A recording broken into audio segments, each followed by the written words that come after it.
Muy buenas noches amigos de Corrido Paranormal, bienvenidos una vez más a este su espacio. En nombre de mi compañero Iván Reyes, Eduardo Rodríguez y un servidor Jorge García, les damos la bienvenida hoy a un tema muy interesante del cual se van a quedar fascinados igual que yo. Cabe aclarar que este tema presenta unas imágenes explícitas no aptas para aquellas personas sensibles, ¿sí? Este pequeño documental, por así decirlo, y vamos a estar hablando de El Paso de Atlov. ¿Alguna vez han escuchado hablar de esta leyenda, de esta historia en El Paso de Atlov? Esta historia es una historia muy interesante que envuelve muchos misterios, muchas leyendas. Entonces, hoy vamos a tocar un poquito este tema. Vamos a verlos cómo se fue desenvolviendo poco a poco esta historia, cómo es que estos 9 estudiantes pierden la vida de una manera trágica, de una manera muy lamentable, que sus muertes fueron inconclusas, quedaron, suspendidas en el paso de los años. Entonces, hoy vamos a tocar un poquito este tema. Vamos a ir dando paso poco a poco a cada uno de ellos. Vamos a hablar un poquito cada uno de ellos. Vamos a hablar cómo es que ocurre este incidente y pues, de los sucesos que se fueron dando a continuación. Entonces, pues damos inicio, amigos.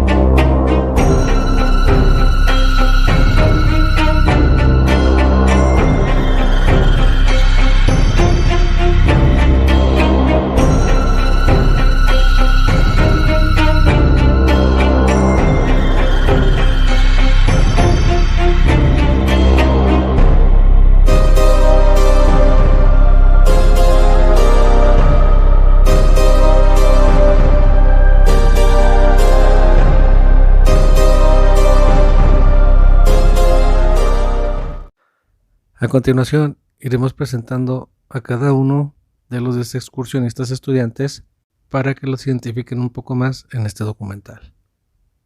Igor Dyatlov,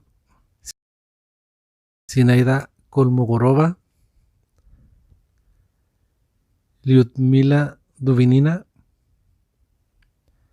Alexander Kolevatov, Rustem Slobodin, Yuri Krivonishenko, Nikolai Tibeaux Prignoles, Alexander Semyon Solotaryov, Yuri Yudin y Nikolai Popov. Todos ellos formaban parte de esta excursión, pero uno de ellos decidió regresar a causa de una enfermedad.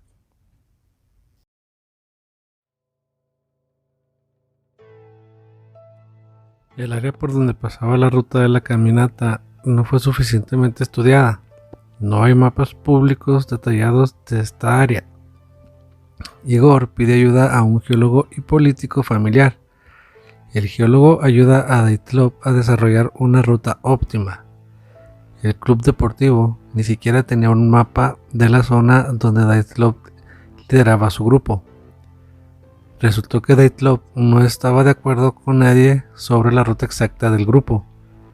Se dejó un libro de ruta sin ruta y un mapa que muestra la ruta del grupo.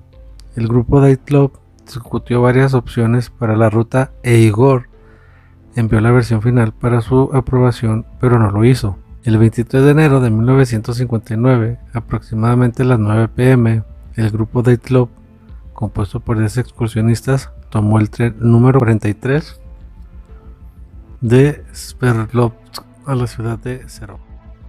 El 24 de enero de 1959, en la ciudad de Serov, de 7 a 8 de la mañana hasta las 18:30 horas, la estación de tren El incidente, la detención de Yuri Krivonichenko, la Escuela 41, la historia del turismo para los escolares de primer y segundo grado, así como en el tren hasta Ibdel, hubo un incidente con un pasajero ebrio. En el tren de Serov a Ibdel, un pasajero borracho se acercó al grupo y le dijo que le habían robado una botella de vodka y exigió devolverla. Simplemente fue ignorado, aunque los excursionistas en buena forma física podrían haberlo confrontado fácilmente. El pasajero borracho insistió en sus derechos e inició un escándalo. Como resultado, el conductor tuvo que llevarse al ciudadano cargado, provocando el disturbio a la policía en la comisaría. Este incidente es interesante no solo por lo que se anotó en los diarios, sino también por el registro que hizo el propio Dyatlov al preparar la lista de provisiones para la caminata. Yuri Yudin no pudo conseguir alcohol e Igor hizo un récord: vodka de indio fósforos. Si por alguna razón los excursionistas no compraron vodka, entonces es posible que uno de ellos realmente pudiera haberle robado al pasajero borracho. Esto es solo una especulación. El 25 de enero, en la madrugada, el grupo de Dyatlov llega a Ibdel, ubicado a 340 kilómetros al norte de su punto de partida. Saliendo temprano en la mañana en autobús lleno de gente, Gas-51 con el grupo Vlinov. A las 14 horas, Vizhay, me alojé en una casa de huéspedes, separándose del grupo.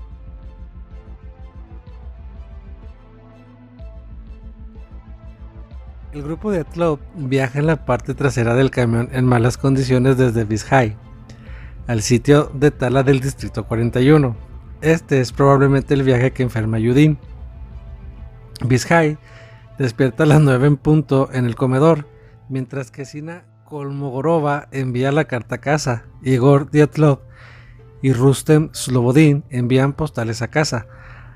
A las 13:10 el grupo sale de Vizhay en el camión Gas-63 sin frenos ni amortiguadores. Viajan en la parte trasera abierta del camión, cubiertos por una carpa. Los excursionistas estuvieron expuestos en este viaje y Yudin cae enfermo. A las 16:30 llegan a la zona forestal número 41 del pueblo. Ya durante la noche ven algunas películas, por mencionar algunas, por su cuenta es Takoi Paren y Symphony in Gold.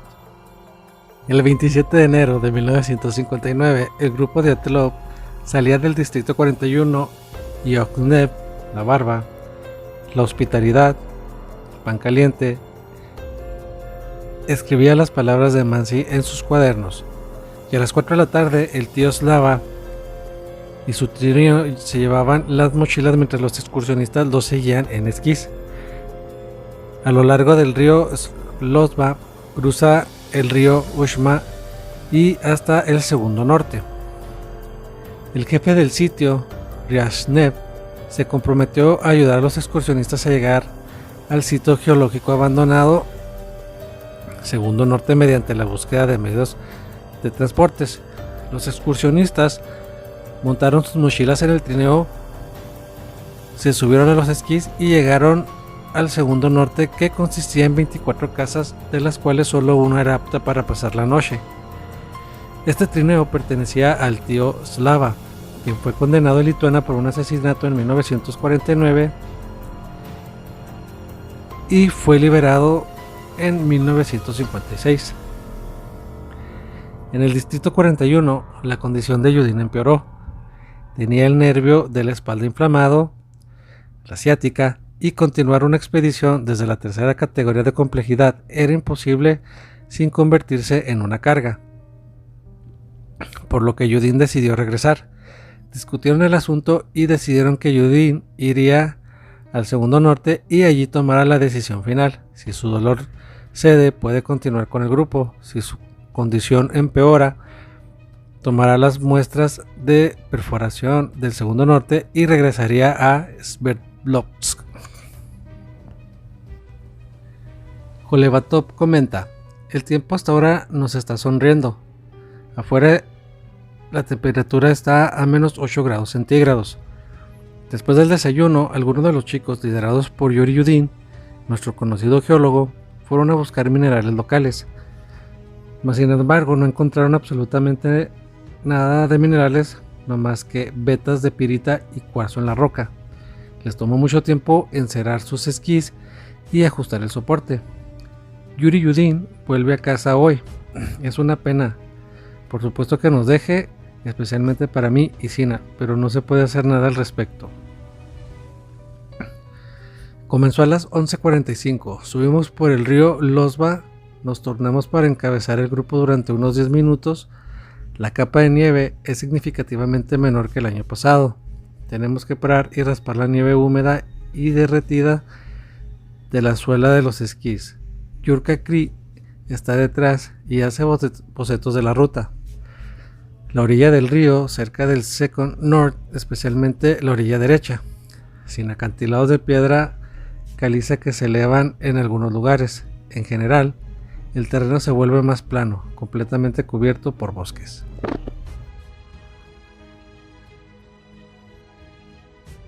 Los hombres del grupo se turnaron para cortar un camino durante 10 minutos, y el grupo se tomó un descanso después de que los 7 rotaron y se detuvieron cada 70 minutos entre 2 y 3 kilómetros. Giran sobre el afluente del río Auspilla y el grupo se detuvo para almorzar en la cuarta parada. Siguieron una pista de esquí de Mansi y pronto empezaron a ver carteles de Mansi y plataforma de almacenamiento. La Vaz, el grupo de Atlop, pasó la noche en el afluente del río Oisipulsos. Cabe mencionar que ese día fue el cumpleaños de Yuri Doroshenko, quien cumplió 21 años. 30 de enero de 1959. Hoy es una tercera noche fría en la orilla del río Auspilla. Nos estamos acostumbrando. La estufa hace un gran trabajo. Algunos de nosotros, Tibiaux y Krivonichenko, pensamos que necesitamos generar calor de vapor en la tienda. Las cortinas de la tienda están bastante justificadas. Nos levantamos a eso de las 8:30 de la mañana. Después del desayuno caminamos por el río Auspilla, pero el hielo nuevamente no nos permite seguir adelante. Fuimos a la orilla por un sendero de trineos de ciervos. En medio de la carretera, la sierra del cobertizo de Mansi. Sí, Mansi, Mansi, Mansi. Esta palabra aparece cada vez con más frecuencia en nuestras conversaciones. Los Mansi son gente del norte, pequeña nación de Khanty-Mansi, ubicada en Salehar, con 8,000 habitantes. Gente muy interesante y única que habita el Ural Polar Norte, cerca de la región de Tyumen. Tienen un lenguaje escrito y dejan signos característicos en los árboles de los bosques. 21 de enero de 1959. La secuencia de fotogramas en la película número 1 es cuestionable. La película está cortada y es difícil saber qué fotograma sigue a cuál. De acuerdo con la secuencia de fotogramas, resulta que la chaqueta acolchada de Krivonichenko se quemó la noche del 31 de enero al 1 de febrero. Sin embargo, Sina Kolmogorova escribe en su diario que la chaqueta se quemó la noche del 30 de enero al 31 de enero. Hay una contradicción entre las secuencias de los fotogramas de la película o las entradas del diario, solo una de muchas en este caso. También cabe recalcar que está la pregunta sobre la estufa. Si esta se usó la noche del 31 de enero, encendieron un fuego para cocinar su comida. La estufa de Dyatlov se usó para calentar la tienda, no para cocinar. Si usaron la estufa o no la noche del 31 de enero no está claro en los diarios, pero en esta foto tomada la mañana del 1 de febrero, Yuri Krivonichenko está desempolvando las cenizas de la estufa, así que lo más probable es que la hayan usado. Nada es definitivo en este caso. Ustedes tienen que usar su propio juicio. Krivonichenko lo está limpiando porque se usó o simplemente guardándolo, nunca se va a saber. Bueno, hasta ahorita hemos hecho un recorrido de lo que es del día 23 al 30 de enero. Este recorrido que hicieron los excursionistas. Entonces, como podemos ver, uno de ellos enfermó durante el camino cuando abordaron el camión. Y nos explican, nos dan una breve explicación de lo que fue este recorrido, de algunas cosas que tuvieron que pasar, de cómo estaba la temperatura. Y aquí surge una pregunta. tenemos que adivinar cuáles eran los planes de ellos para ese entonces. Aquí lo curioso es que manejaron dos diarios que uno pertenecía a Dubinina, sí, y un segundo diario que pertenecía a tu grupo de excursionistas. Sería muy interesante examinar el diario grupal de todos los excursionistas, así como el diario de Dubinina, para conocer un poquito más los detalles de lo que pasó durante la excursión. Pero pues esto va a ser más adelante en otro video, ¿sí? Entonces, cabe recalcar que de lo que fue del 23 al 30 fueron los días, digamos, tranquilos, los días estables, sí, pero ya a partir del 1 de febrero es donde empieza toda esta polémica de este grupo de excursionistas, que fue lo que pasó con ellos. De hecho, analizando las fotos que han dado que hicieron públicas en aquellos entonces, que hicieron públicas en Google y allá en Rusia, en los noticieros y todo, hay una foto en especial, ¿sí? Que puede, ahora sí, como dicen, romper el rumor o el mito de la existencia del abominable Hombres de las Nieves o Pie Grande o como en otros lugares se le conoce. Y la última foto que encontraron es sobre unas luces en el cielo que ahí describen ellos de color anaranjado.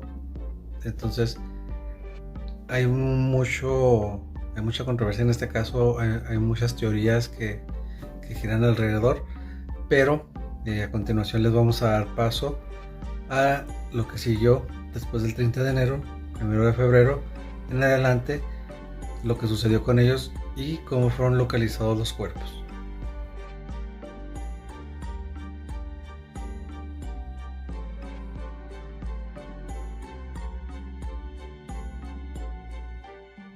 No sé si recuerdan que les había comentado que el nombre del paso Dyatlov es el nombre con que se le conocen a las muertes de estos 9 excursionistas en los Montes Urales, allá en el año 1959. Y todo esto ocurrió en la antigua Unión Soviética. Un repasito así rapidito, como ya sabemos, este grupo estaba conformado por 8 hombres y 2 mujeres. La mayoría de ellos estudiantes y otros graduados del Instituto Politécnico de los Urales. El objetivo de ellos era completar una travesía invernal de 14 días de duración, haciendo cima en el monte Gora Otorten, siendo considerada en esta época del año como categoría 3, la más difícil. Volviendo al repaso, ¿verdad? El grupo arribó en tren a Ivdel. Esta es una ciudad en el centro de la provincia de Sverdlovsk el 25 de enero de 1959. Los excursionistas aquí tomaron un camión que los llevaría hasta Vizhai, el último asentamiento poblado por las latitudes. El 27 de enero fue el día siguiente cuando uno de los miembros de la expedición se vio obligado a abandonarla debido al empeoramiento de una antigua dolencia en su espalda. Y gracias a esto, fue el único miembro que sobrevivió. Ahora sí, vamos a retomar todavía este caso más a fondo y vamos a empezar con lo que sería el final de la vida de cada uno de ellos. El 1 de febrero, tras haber llegado al punto donde daría comienzo a la escalada y ultimar los preparativos para la misma, comenzaron el avance a través del paso. Tras las investigaciones de los hechos, se llegó a la conclusión de que debido al empeoramiento de las condiciones atmosféricas a causa de una tormenta de nieve y la consiguiente disminución de la visibilidad, se desorientaron y tomaron un rumbo diferente al planeado, dirigiéndose así hacia la montaña Jolatsiaj. Al darse cuenta de su error, el grupo decide detenerse y establecer el campamento en la ladera de esta montaña. alrededor de las 5 de la tarde. Cenaron entre las 6 y 7 de la tarde y varias horas después, en la madrugada del día 2 de febrero, tuvieron lugar los hechos que desencadenaron la tragedia y que aún hoy en día se desconocen. Se acordó que Dyatlov, quien era el líder de la expedición, enviaría un telegrama a la universidad cuando el grupo estuviera de regreso en Vizhai sobre el 12 de febrero, pero pasada esta fecha y no habiendo sido recibido ningún mensaje, no soltaron las alarmas ni se formaron grupos de búsqueda, dado que los retrasos de varios días en ese tipo de expediciones eran algo habitual. Ya el 20 de febrero, y sin haber recibido noticias alguna del grupo, se forman grupos de búsqueda formados al principio por estudiantes voluntarios y profesores. El día 23 de febrero se unen fuerzas policiales y del ejército a las operaciones de búsqueda y rescate. Ya para el 26 de febrero, los equipos de búsqueda encontraron el campamento abandonado en Jolat, Siagil. La tienda estaba destrozada con varios cortes y rasgaduras que se hicieron desde dentro de la propia tienda. Se encontró un rastro de huellas que se dirigían hacia los bordes de los bosques cercanos. Aproximadamente estamos hablando de 1.5 kilómetros del campamento. Aunque tras una corta distancia, el rastro de huellas quedaba cubierto por la nieve. En el borde del bosque se hallaron, bajo un pino de gran tamaño, los restos de una hoguera y los dos primeros cadáveres descalzos, vestidos solo con su ropa interior. Aquí debemos aclarar que con ropa interior nos estamos refiriendo a la ropa de andar por el interior de la tienda. ¿En qué consiste? Bueno, en pantalones, varias camisetas, varias camisas y uno o dos jerseys de lana, pero no chaquetón ni pantalones de exterior, y botas adecuadas para travesías en montaña, y tumbados boca arriba. Señales y marcas tanto en los cuerpos como en el tronco del árbol mostraban que había habido un intento por parte de estos jóvenes de trepar al árbol. Se dice que para huir de algo o tener una mejor perspectiva de algo que estaba ocurriendo. Entre el bosque y el campamento, los equipos encontraron 3 cadáveres más, localizados a 300, 480 y 600 metros desde el viejo pino. Debido a las posturas de estos 3 cuerpos, da la impresión de que estaban intentando volver al campamento en el momento de su fallecimiento. Estaban mejor vestidos, aunque también descalzos, es decir, con varios pares de calcetines pero sin botas que los 2 primeros. Para esto tuvieron que pasar aproximadamente 2 meses hasta que el 4 de mayo se hallaron cubiertos por 4 metros de nieve a 75 metros del pino y hacia el interior del bosque a los otros 4 expedicionarios. Algunos de ellos mostraban extrañas mutilaciones, ausencia de lengua y cuencas de los ojos, e iban mejor vestidos que los hallados más de 2 meses atrás. Algunos incluso llevaban calzado puesto. La autopsia realizada a los 5 primeros cuerpos hallados concluyó que no había lesiones que hubiesen podido provocar la muerte de los excursionistas. Se halló una fractura de 6 centímetros en el cráneo de uno de ellos y contusión en el costado de otro, provocados por el impacto de un objeto romo, siendo la hipotermia la causa del fallecimiento. Por el contrario, las autopsias de los otros 4 cuerpos, los hallados durante el mes de mayo, mostraban lesiones mortales en todos ellos: ausencia de lengua, ausencia de cuencas oculares, fracturas en costillas y traumatismos craneales graves. Y por si esto fuera poco, se encontraron restos de radioactividad en las ropas de algunos de ellos, sin llegar a darse una razón convincente para ello, y la conclusión de todo esto para estas muertes fue de fallecimiento por politraumatismo provocado por causas no determinadas. Esto se redactó en el informe final y aseveró que una fuerza desconocida e insuperable había sido el detonante del trágico destino de los excursionistas. Ahora bien, si nos ponemos a hablar un poquito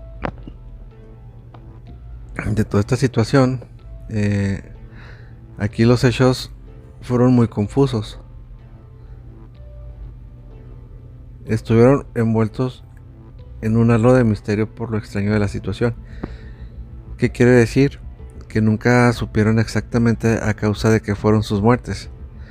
Los investigadores oficiales llegaron a su conclusión tan ambigua y unidos al hermetismo del régimen soviético de cara a facilitar información o no permitirles otras investigaciones. Es inevitable el caldo de cultivo perfecto para la aparición de todo tipo de teorías y conjeturas. Algunas de estas lógicas irracionales, en cierto modo, y otras totalmente descabelladas y absurdas. La mayoría de los investigadores profesionales y amateurs se dedicaron con ahínco a lo largo de las décadas a recabar información y estuvieron intentando unir las piezas de este rompecabezas para obtener una explicación un poquito más clara al misterio. Las principales teorías, las que cuentan con más adeptos, que tomaron forma tras muchos estudios, análisis y averiguaciones, se pueden resumir en las siguientes. Las primeras son las pruebas militares.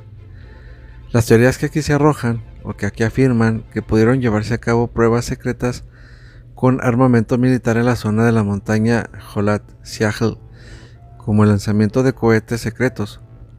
También se hablan de pruebas con armamento nuclear y minas lanzadas con paracaídas.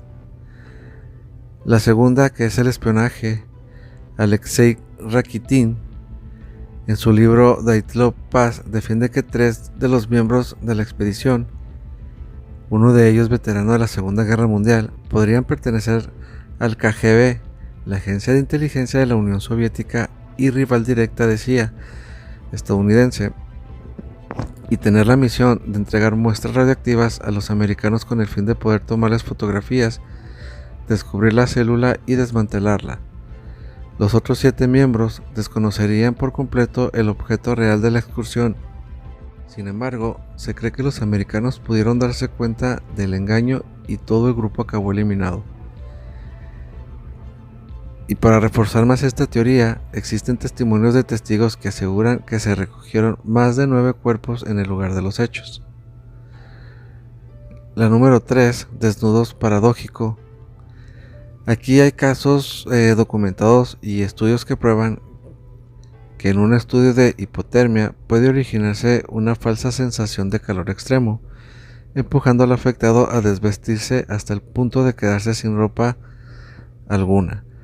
Varios expertos e investigadores sugieren que los miembros de la expedición pudieron sufrir este trastorno. La número 4, infrasonido. Donny Eichar, en su libro Dead Mountain, o Montaña Muerta, sugiere que en la zona de los hechos se pudo generar el fenómeno conocido como calle de vórtices de von Karman, la cual pudo producir un sonido con una frecuencia tal que lo hiciese inaudible por el oído humano, pero con la capacidad de producir ataques de pánico entre los excursionistas. Esto pudo provocar la huida descontrolada y desbandada de la tienda, debido a las brutales condiciones climáticas en el exterior y a la oscuridad, habiendo perecido en el intento. La número 5, avalancha. Otra de las teorías sugiere que el desastre lo pudo originar una avalancha, basándose en el registro de datos meteorológicos de la zona en los que se refleja una caída de la temperatura de -11 a -25 grados centígrados. Aunque las evidencias físicas halladas en la zona durante las investigaciones hacen improbable esta teoría. Estamos hablando que las teorías anteriores, con sentido y probabilidad real de haber ocurrido desde un punto de vista racional y científico, pero en un incidente con unos hechos tan extraños, ocurridos aparentemente sin sentido alguno, y con conclusiones oficiales tan poco esclarecedoras y envueltas, En tanto secretismo, no puede faltar las teorías descabelladas y poco creíbles apoyándose en criaturas terroríficas y ovnis. ¿Por qué estamos hablando de criaturas terroríficas y ovnis?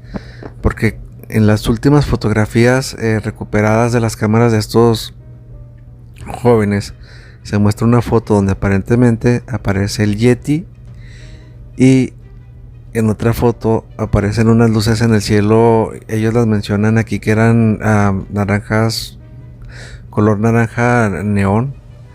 Sí, entonces en base a estas dos fotografías es que también se desarrollan estas teorías. Y la primera, estamos hablando del Yeti ruso. En el 2014, en un canal de televisión, se emitió un documental titulado Russian Yeti, The Killer Lives. Y aquí se exponen las posibilidades de que estos excursionistas pudieron ser atacados por esta criatura o algo así como un Yeti, aunque eso sí, este documental concluye finalmente que, como es lógico, no hay ningún tipo de evidencia que sostenga a esta teoría.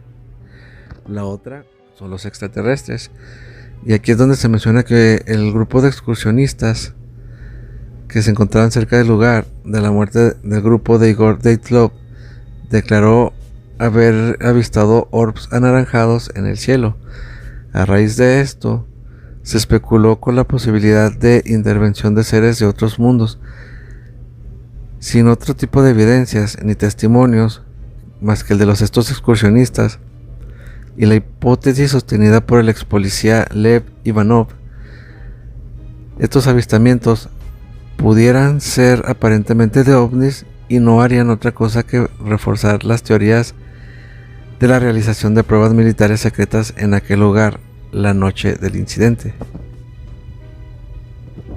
Sin embargo, pasando estas dos teorías, podemos encontrar que aún existen otras tantas teorías que intentan explicar los trágicos sucesos de aquella noche,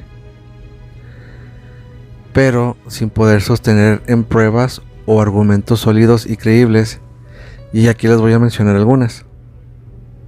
La primera, que fueron atacados por una tribu mansi de la zona. La segunda, que fueron atacados por un grupo de presos fugados de un gulag o campo de prisioneros soviéticos. La número 3, que pudieron haber sido intoxicados tras la ingesta de cestas alucinógenas. La número 4, que fueron afectados por la tormenta eléctrica. La número 5, intoxicamiento accidental por los humos de un hornillo de campaña encendido en el interior de la tienda. Si se pueden dar cuenta, estas teorías surgen para intentar explicar lo que ocurrió aquel día. Entre lo que se pudo investigar, la noche en que ocurrieron los hechos, se data que también se encontraba en la Guerra Fría, y esta estaba en su punto álgido, y las tensiones entre Estados Unidos y la Unión Soviética, y estamos hablando de las dos grandes superpoderosas de la época, también podrían haber sido el detonante de una tercera guerra mundial. La Guerra Fría no tuvo a soldados ni maquinaria militar en los campos de batalla, pero sí a la inteligencia y a los servicios secretos y de espionaje funcionando a pleno rendimiento tanto en uno como en otro bando. Además, cabe destacar que el ejército por su lado de Estados Unidos y el ejército rojo se investigó y desarrolló un nuevo armamento cada vez más potente y letal. Estamos hablando de las armas nucleares, biológicas, cohetes, misiles, aviones, siendo todo esto hecho histórico, perfectamente documentado y registrado. No es descabellado a veces llegar a conclusiones que el grupo de excursionistas estuvo en el lugar equivocado, en el momento equivocado y en alguna prueba militar que algo saliese mal, desembocando en tal funesto final para aquellos 9 jóvenes, o que posiblemente fueron testigos de algo involuntariamente que no pudieron presenciar por tratarse de ejercicios secretos de los que nadie excepto solo unos pocos podían tener conocimiento y por tal causa estos jóvenes fueron eliminados y silenciados para siempre sin contemplaciones. Tampoco es descabellado pensar que pudo tratarse de una operación de espionaje e inteligencia encubierta, que algo salió mal y que el encuentro terminara de la peor manera posible. Esta teoría gana fuerza debido a que uno de los miembros de la expedición, el de más edad, que se unió al grupo a última hora y de una forma un tanto precipitada, era un veterano combatiente de la Gran Guerra Patria, nombre dado por la Unión Soviética a la Segunda Guerra Mundial, y que según dan a entender algunas fuentes, pudo estar involucrado en actividades de inteligencia en los años posteriores a la misma. Cabe mencionar que aún teniendo estas teorías expuestas, no son más que especulaciones basándose en hechos y evidencias más o menos sólidas, y cada persona que haya mostrado algo de interés en el tema tendrá su propia opinión en función a lo que haya leído o escuchado y el juicio que haya podido hacerse al respecto.